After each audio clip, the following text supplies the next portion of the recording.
الحليم حفيظ الان غادي نستقبلوا صاحب الفكره، فكره هذا الحفل اللي غيدار بتقنيه الهولوغرام. واللي غيحكي لنا على التفاصيل ديال هذا الحفل، كيفاش غيدوز وكيفاش تم التحضير له. تصفيقاتكم الفنان فيصل نواش.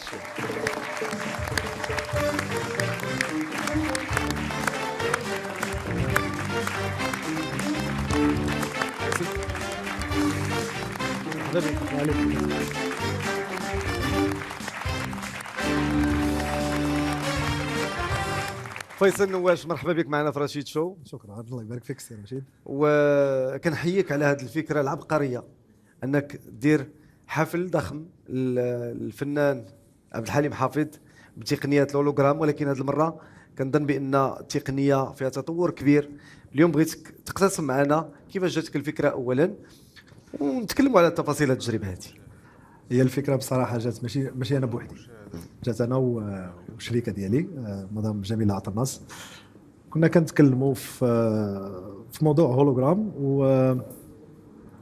ولما كنا كنتكلموا في هذا الموضوع حكيت لها، قلت لها ديجا كان عندي يعني افكار نكري شي كونسيبت اللي يكون مختلف على الحفلات اللي كيدوزوا عاديا، ومهتم بالتكنولوجي بحكم انا يعني جاي من الميدان الفني. اشتغلت مع بزاف ديال الفنانين مغاربه واجنبيين، ومن هكا تطورات الفكره. وطبعا ما كاينش مكثر من عبد الحليم حافظ يعني لان عنده عشاق في المغرب وفي الوطن العربي. وسمعت بانه التقنيه مختلفه وكيشتغل عليها واحد الطاقم كبير بزاف. احكي لنا شحال خدات لكم ديال الوقت، وشنو غيشوف الجمهور نهار 10 ابريل في مركب محمد الخامس بالدار البيضاء؟ شوف، هي الفكره كانت تكونات عندي انا شخصيا في 2021، من بعد ما كان في البيريود ديال كورونا. فكرت قلت زعما يقدر هاد كورونا تاثر على الميدان الفني بواحد الشكل يعني كبير، وبغيت نبدا نكري دي كونسيبت شوز اللي ما نكونش ضروري محتاج واحد الارتيست معين يكون موجود باش نقدروا نديروا هذا الحفل هذا. ومن بدينا فكرنا هكا وبدينا كنحطوا لي بلون كيفاش غنصوبوا هذا الكونسيبت هذا. بدينا كنفكروا الا بغينا هذا الحفل هذا ينجح ونعطيوه واحد الاهميه كبيره، خاصو يكون على الاقل مستوى عالمي انترناسيونال. اوكي. ومن الحوايج اللي فكرنا فيهم من الاول وهي هذا الحفل اللي غنديروه لعبد الحليم عنده كما كنقولوا الفاينل ديستنيشن لاس فيغاس. يعني باش نوصلوا لهاد الديستيناسيون هذيك كنا خصنا ضروري ندخلوا معنا ناس اللي هما اكسبيرتس في الميدان نتاع الانترتينمنت. وبديت كنكري هكا لو تيم، واتصلت بزاف نتاع الناس اللي كنتعامل معاهم من هولندا. من دابا ليكيب ديالنا تقريبا واحد 86 شخص ان شاء الله، منهم الاوركستر اللي دابا كيتكون بواحد تقريبا 52 فرد. والتف منين بدينا كنحاولوا نختاروا العناصر، اختارينا احسن عناصر موجودين في المغرب باش هكا نقدروا نسوقوا حتى حنايا يعني المجال الفني ديالنا نخرجوا يعني اكسبورتيو اوتسايد. ومن بعد اتصلنا بالمهندسين من هولندا اللي لا من ناحيه تاع لو سون شغالين بالتكنولوجي اللي هي ما عمرها دارت من قبل، ساوند سكيب. يعني انت في اي مكان جالس في المسرح كيوصلك ميم كاليتي تاع الصوت. هاد التكنولوجيا هذه اصلا ما عمرها دارت في شي هولوغرام شو. وبقينا عاود كنفكروا خاصنا نجيبوا الناس اللي مخصصين في اللوميير، وجبنا ايكيب اللي دايره دي برودكسيون انترناسيونال بحال تومورو لاند بحال كوتشيلا. وحتى الفريق التقني تاع الهولوغرام خدمنا مع ناس من انجلترا، من مصر، من الاردن، من الصين. يعني حاولنا نكريو واحد التيم اللي يكون فريمون يعني انترناسيونال ونحطوا برودكسيون انترناسيونال. يعني هذا هو. حنا فاش شفنا قبل حفلات ديال الاولوغرام وكنشوفوا الفنان سوغسان كيتحرك، ولكن كنحسوا بداك الشيء ماشي حقيقي بزاف. شنو الحاجه اللي مختلفه غنشوفوها ولا الحاجه المميزه في هذا لو شو هذا؟ هي اول حاجه التكنولوجي اللي حنا خدامين بها مختلفه كومبليتوم على اي هولوغرام داز يعني في الاندستري. حنا دابا حاليا وصلنا لواحد التكنولوجي اللي يقدر داك الارتيست اللي واقف سور سان كيبان لك بواحد الطريقه ريال اللي انت تقدر تفاجئ، كيبان حقيقي 100%. سو هنا خدمنا تكنولوجي مختلفه. يعني هما واحد واحد العدد نتاع لي تكنولوجي اللي كنخدموهم باش نكريو الفيزاج اللي كيكون فريمون ايدونتيك مع عبد الحليم. ومن الحوايج اللي كتميز بعدا في هذا الكرياسيون وهي منين فكرنا باش نصوبوا الوجه. تما كانت لاسوسي ديالي دكتور عطناز هي اللي شرفات على الوجه مع المهندسين، بحكم هي طبيبه جراحه، وهي اللي احسن وحده كانت فاهمه الوجه كيفاش خصو يطلع. يعني وخدمنا التكنولوجي يعني من اخر تكنولوجي، وهذا اول عرض انتراكتيف. هو انتراكتيف من ناحيه الهولوجرام كيتمشى سور سان، كي انتراكتي مع الجمهور. يعني لاختيس يقدر يتحرك، ما يبقاش واقف. كيتحرك، لا كيتحرك. اوكي. وكي انتراكتي مع الجمهور وكيسير الفرقه. يا سلام. يعني هذه من الحاجه من الحوايج حمستينا اميرسيف. في نفس الوقت كتسمع شي حوايج وكتحس بشي حوايج كاينين في لو شو اللي ما غادي تشوفوا. سي عبد الحليم، واش اخبارك؟ غتكون ان شاء الله نهار 10 ابريل؟ طبعا هيكون موجود. شنو تقول اليوم للجمهور المغربي؟ اقول لهم ارجوكم تعالوا عشان بجد انتوا وحشتوني، وصدقوني الحفله هتكون ممتعه جدا في يادة المايسترو العظيم الله يبارك فيك فيصل نواش. نشوفوا واحد الفيديو اللي كيبين شويه التحضيرات اللي اشتغلتوا عليها في هذا الحفل هذا، نشوفوها حالا ونتلاقاو معكم.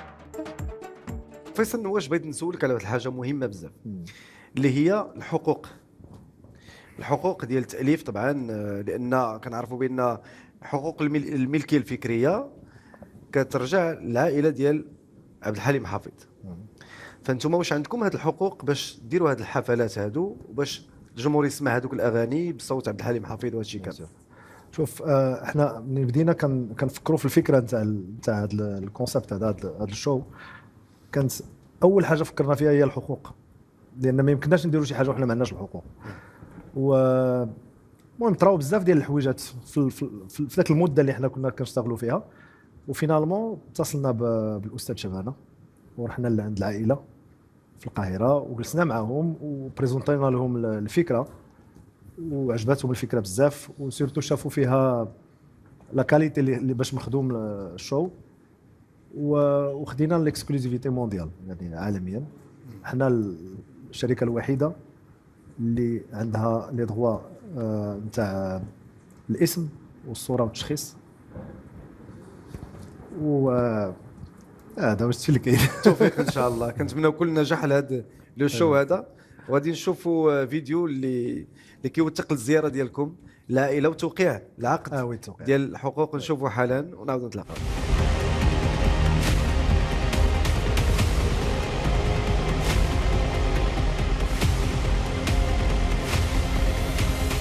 فيصل نواشي، الا سولتك على اشنو الحاجه اللي مختلفه على لي سبيكتاكل اللي شفناهم بهذه التقنيه هذه؟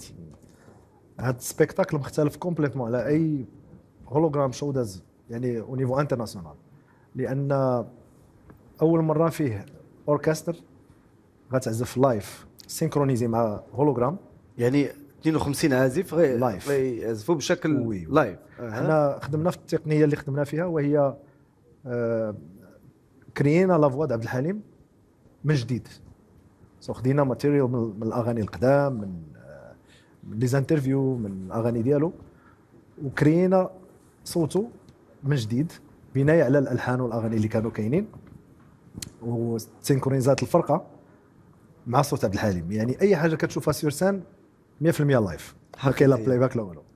وحاولنا في نفس الوقت نخدموا الات كانوا كيستخدموهم في السبعينات، بحال مثلا الاورغ باش كان كيخدم مجدي الحسيني وهاني مهنا.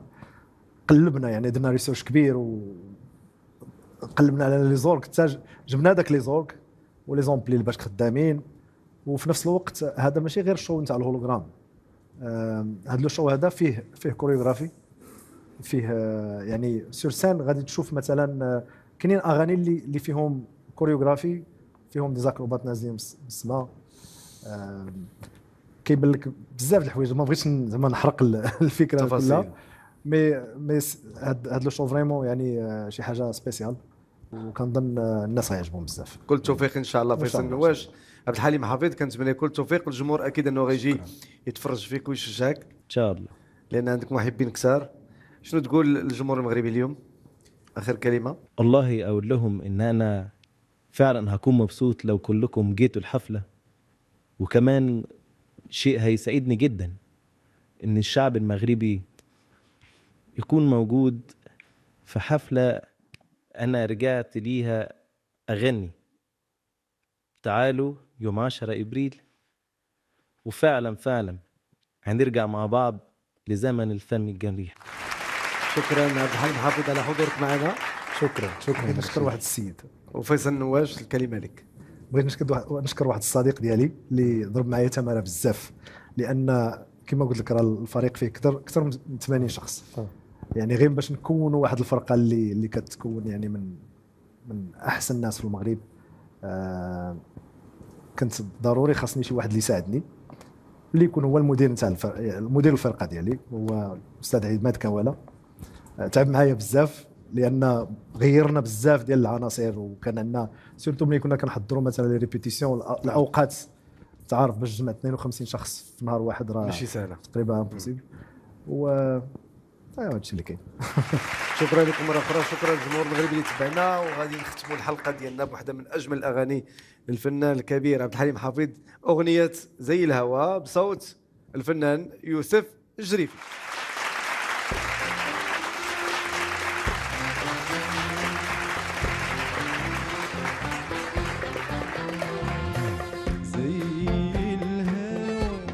حبيبي زي الهوى وزي الهوى حبيبي زي الهوى وقام الهوى يا حبيبي قام الهوى يا حبيبي.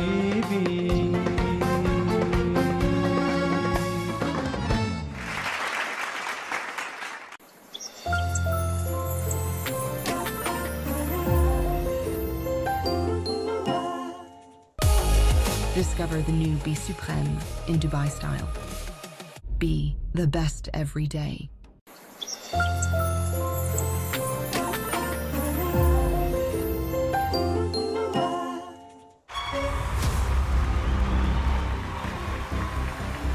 في البرايم الثاني من برنامج النجم الشعبي المنافسة غادية تكون قوية. المواهب غادي يوقفوا لي أول مرة أمام لجنة التحكيم. من السفر حالة هاد الرعدة خصها تبروري. أصوات رائعة غادي تصعب المهمة أمام لجنة التحكيم. حبة فوق حبة تحت. لحظات استثنائية غادي تعيشوها معنا في برايم كيوعدكم بالكثير من المفاجآت. في الفريات وفي القرقاريات. حنايا عندنا احمق لجنه التحكيم في العالم. موعدكم مع البرايم الثاني من برنامج النجم الشعبي نهار السبت مع 59 دقيقة على دوزان.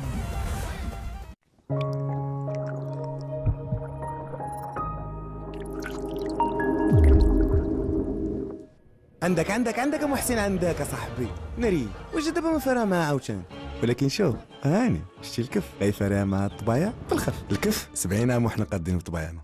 الفرق كبير كيبان في حوايج صغار. عند كارفور لا بيلفي لي ديتاي صغار هما خدمتنا كل نهار، حيت